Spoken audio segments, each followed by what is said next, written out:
As you can imagine, all these editing features give us amazing control over the final product.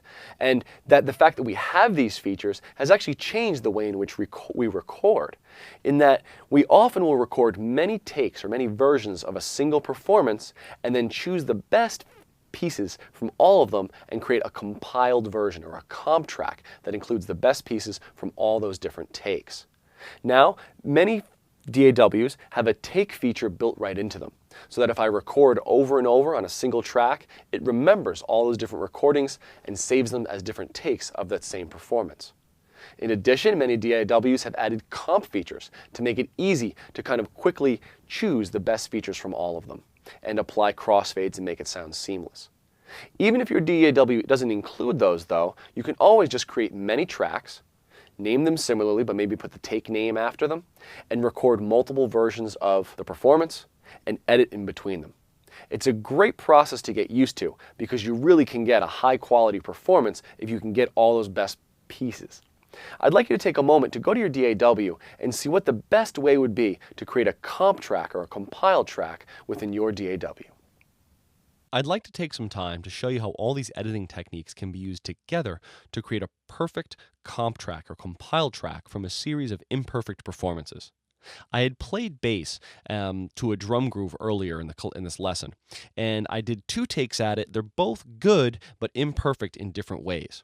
And I'm going to take pieces of both to create a perfect performance. The first thing I'll need is a new track to build the compile onto. And we'll create a new mono track because the previous ones are mono, and I'll set the input to none.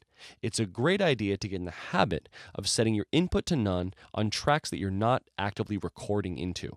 This will save CPU resources and also avoids the chance of accidental feedback later. In reviewing the material, I found that I liked the first measure for my first performance and the second measure for my second performance. I have my grid set to bar, so that way as I cut, I know it'll be right on bar length and will make editing much easier. I'll switch over to a scissor tool, and I'll divide the region or separate the region right at the downbeat of measure 2. And I'm going to copy this to the new track. Now you'll notice I held a modifier key while dragging, which copy and pasted. Now I like the second measure for my second bass track, and I'll use a different method this time. There are actually many ways you can select in a DAW. Sometimes you're selecting regions with that arrow tool. Other times you're selecting a range of time, like I've done here. You notice I haven't selected the entire region, I've selected just measure 2 in the second track. And by using a selection tool that's designed just for selecting a range of time, you can find that you can select just a portion inside of a region. So many DAWs really differentiate between selecting tracks, between selecting regions, and selecting ranges of time. It's good to know the different selection tools in your DAW and how they function. Let's see how this comp track is turning out. So I like both performances, but there's a slight click at the transition between the 2 clips. We can solve that in a variety of ways, but no matter how we're going to solve it, we want to zoom way in and see what's going on. So I'll switch to a zoom tool.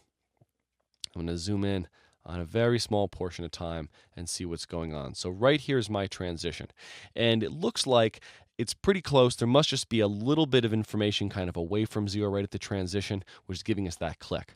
I think the solution for this is a crossfade. And I'll switch to my crossfade tool here, and I'll just make a very, very small fade. With fades, the shorter is almost always better. You just want a quick, kind of imperceptible fade. Let's hear how it sounds. That little fade got rid of the click entirely. I can zoom back out now and continue on with my comp. Now, I actually liked bars 3, 4, 5, 6, and 7 from the first take, so I'll grab those now.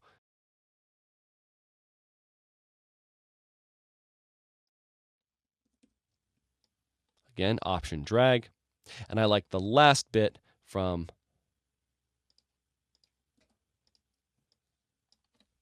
there you go.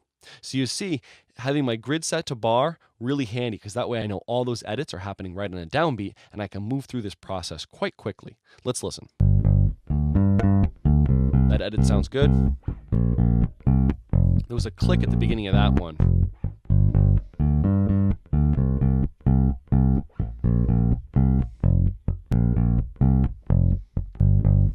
And there was a click at this one also. So we have 2 small clicks to deal with. There's also one note I don't love in there. Let's hear it.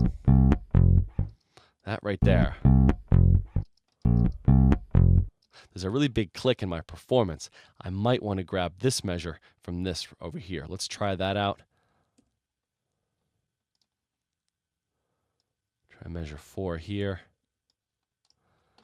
Let's try the whole thing now.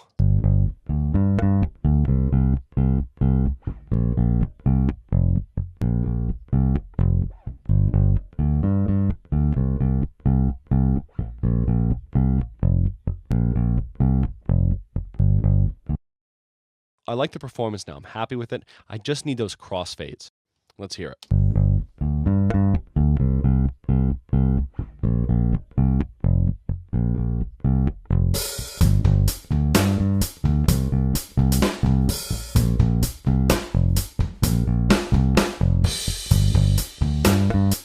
And I have a perfect performance built from 2 previous performances, a really nice comp. The one last thing I might want to do here is merge these so I can use them easily later, and that's a simple procedure that we looked at earlier. Now this is going to create a new audio file on my hard drive. The other audio file still exists there, but this is going to be a new one, and it's going to kind of write those crossfades right into the audio. And there we have a new merged comp performance. So as you can see, editing is a powerful procedure, and DAWs have an incredible complement of tools to allow you to craft the perfect performance from a variety of imperfect takes. And the truth is, we've only scratched the surface of what contemporary DAWs really are capable of. You'll always find yourself relying on cutting, moving, copying, crossfading, and zooming. They're essential tools, and you have to be good at them if you want to have some kind of fluency with this. For me, the trick to editing is being efficient. You have to know what you want to do, and you have to be able to do it quickly. Now, we've looked at a very simple, kind of isolated usage right here, this kind of comping a take with just 2 different bass performances, and it was pretty understandable.